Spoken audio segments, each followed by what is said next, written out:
سورہ الطور رکوع نمبر 2 تلاوت فذكر فما أنت بنعمة ربك بكاهن ولا مجنون أم يقولون شاعر نتربص به ريب المنون قل تربصوا فإني معكم من المتربصين أم تأمرهم أحلامهم بهذا أم هم قوم طاغون أم يقولون تقوله بل لا يؤمنون فليأتوا بحديث مثله إن كانوا صادقين أم خلقوا من غير شيء أم هم الخالقون أم خلقوا السماوات والأرض بل لا يوقنون أم عندهم خزائن ربك أم هم المسيطرون أم لهم سلم يستمعون فيه فليأت مستمعهم بسلطان مبين أم له البنات ولكم البنون أم تسألهم أجرا فهم من مغرم مثقلون أم عندهم الغيب فهم يكتبون أم يريدون كيدا فالذين كفروا هم المكيدون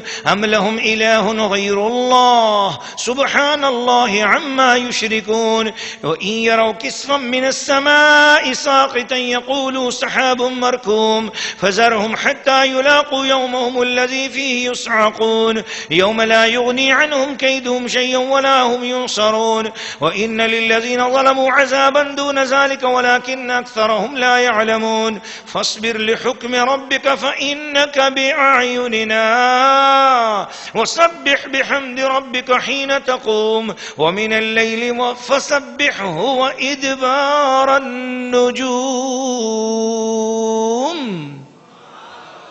سورہ الطور رکوع نمبر 2 ترجمہ کنز الایمان. تو اے محبوب تم نصیحت فرماؤ کہ تم اپنے رب کے فضل سے نہ کاہن ہو نہ مجنون. یا کہتے ہیں یہ شاعر ہیں ہمیں ان پر حوادث زمانہ کا انتظار ہے. تم فرماؤ انتظار کیے جاؤ میں بھی تمہارے انتظار میں ہوں. کیا ان کی عقلیں انہیں یہی بتاتی ہیں یا وہ سرکش لوگ ہیں؟ یا کہتے ہیں انہوں نے یہ قرآن بنا لیا بلکہ وہ ایمان نہیں رکھتے. تو اس جیسی ایک بات تو لے آئیں اگر سچے ہیں. کیا وہ کسی سے نہ بنائے گئے یا وہی بنانے والے ہیں؟ یا آسمان اور زمین انہوں نے پیدا کیے بلکہ انہیں یقین نہیں ہے؟ یا ان کے پاس تمہارے رب کے خزانے ہیں یا کروڑے یعنی حاکم اعلیٰ ہیں؟ یا ان کے پاس کوئی زینہ ہے جس میں چڑھ کر سن لیتے ہیں؟ تو ان کا سننا کوئی روشن سند لائے. کیا اس کو بیٹیاں اور تم کو بیٹے؟ یا تم ان سے کچھ اجرت مانگتے ہو تو وہ چٹی کے بوجھ میں دبے ہیں؟ یا ان کے پاس غیب ہیں جس سے وہ حکم لگاتے ہیں؟ یا کسی داؤ یعنی فریب کے ارادہ میں؟ تو کافروں ہی پر داؤ یعنی فریب پڑنا ہے. یا اللہ کے سوا ان کا کوئی اور خدا ہے؟ اللہ کو پاکی ہے ان کے شرک سے. اور اگر آسمان سے کوئی ٹکڑا گرتا دیکھیں تو کہیں گے تہ بتہ بادل ہیں. تو تم انہیں چھوڑ دو یہاں تک کہ وہ اپنے اس دن سے ملیں جس میں بے ہوش ہوں گے، جس دن ان کا داؤ یعنی فریب کچھ کام نہ دے گا اور نہ ان کی مدد ہوگی. اور بے شک ظالموں کے لیے اس سے پہلے ایک عذاب ہے مگر ان میں اکثر کو خبر نہیں. اور اے محبوب تم اپنے رب کے حکم پر ٹھہرے رہو، بے شک تم ہماری نگہداشت میں ہو. اور اپنے رب کی تعریف کرتے ہوئے اس کی پاکی بولو جب تم کھڑے ہو، اور کچھ رات میں اس کی پاکی بولو اور تاروں کے پیٹھ دیتے. سورہ الطور رکوع نمبر 2 تفسیر. ناظرین و ناظرات و سامعین و سامعات، گزشتہ رکوع میں بھی اس بات کی طرف اشارہ کیا گیا کہ یہ بتایا گیا انا کنا من قبل ندعوہ انہ هو البر الرحیم. بے شک ہم نے اپنی پہلی زندگی میں اس کی عبادت کی تھی، بے شک وہی احسان فرمانے والا اور مہربان ہے. اللہ تعالیٰ کی بات پر پچھلا رکوع ختم ہوا اور جو ہی یہ رکوع شروع ہوا تو آواز آئی اور حکم ہوا فذکر فما انت بنعمت ربک بکاہن ولا مجنون. محبوب تم نصیحت فرماؤ. تمہیں اگر کوئی برا بھلا کہتا ہے تو تم تو ایسے نہیں ہو نا. اگر کوئی تمہیں کاہن کہے یا مجنو کہے تو محبوب تم تو مجنو اور کاہن ہونے سے پاک ہو. اللہ پاک نے آپ کو نہ مجنو بنایا ہے نہ کاہن. آپ تو اپنے اللہ کی نعمت میں ہو. آپ کے اوپر اللہ کی ہر وقت نعمت ہے. اب گالی مکے کی زبان پر کوئی دے رہا ہے، مکے کی زمین پر اور مکے کے اندر کوئی حضور علیہ الصلوۃ والسلام کی بے ادبی اور گستاخی کر رہا ہے، لیکن اللہ کریم اس کا جواب عرشوں سے دے رہا ہے. ام یقولون شاعر، کچھ لوگ یہ کہہ رہے ہیں کہ یہ شاعر ہے. نتربص بہ ریب المنون، ہمیں اس پر حوادث زمانہ کا انتظار ہے.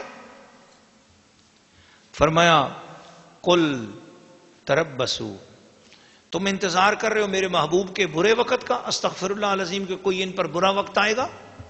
انتظار کرتے جاؤ. وللآخرۃ خیر لک من الاولی، اس میرے محبوب کی ہر آنے والی گھڑی پہلی گھڑی سے افضل ہی افضل ہوتی رہے گی.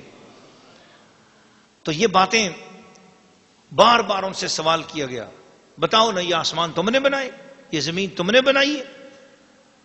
بار بار ان سے سوال کیا گیا. قرآن جیسی کوئی ایک جملہ اور ایک بات ہی تو لے آؤ، تمہارے پاس کیا کوئی غیب کا علم ہے؟ بار بار ان کو جھنجھوڑا گیا، اور آخر میں اپنے محبوب سے کہا گیا کہ اے محبوب وَاصْبِرْ لِحُکْمِ رَبِّكَ، اللہ آپ ان کی تکلیفوں پر صبر کرنے کے لیے یہ نہ سوچ کر صبر کرو کہ میں نبی ہوں اور مجھے تکلیف دی جا رہی ہے، اس تکلیف کی وجہ سے میں نے صبر کرنا ہے، یہ مت سوچو، بلکہ کیا کرو؟ وَاصْبِرْ لِحُکْمِ رَبِّكَ، ان کی تکلیفوں پر اس لیے صبر کرو کہ میں نے ایسے کہا ہے صبر کرنے کا. آپ کو دوستان عزیز یہ بات بتائی جائے ناظرین و ناظرات کہ اس میں اتنا لطف ہے کہ آپ اپنی مرضی سے صبر نہیں کر رہے ہیں، بلکہ میں نے کہا ہے، میرے کہنے سے صبر کر رہے ہیں. یہ جو رب تعالیٰ کا یوں فرمانا ہے کہ اپنے رب کے حکم سے صبر کریں، اس کی لذت ہی کچھ اور ہے. اے کافروں، تم جتنی مرضی ایذا دیتے جاؤ، تمہارے ایذا دینے پر مجھے اتنا تکلیف اور جو کچھ ہونا تھا اس سے زیادہ خوشی تو اس بات پر ہے کہ میں برداشت کر رہا ہوں اور میرا مولا خوش ہو رہا ہے. پھر فرمایا فَإِنَّكَ بِأَعْيُنِنَا، آپ ہماری آنکھوں میں ہیں. ایک جملے میں بس یہ بات مکمل کرتا ہوں کہ فَإِنَّكَ بِأَعْيُنِنَا، حضرت موسیٰ علیہ السلام کو رب کریم نے ارشاد فرمایا کہ آپ میری ایک آنکھ کے سامنے ہیں، اور حضور کے لیے فرمایا آپ ہماری ساری آنکھوں کے سامنے ہیں. سبحان اللہ.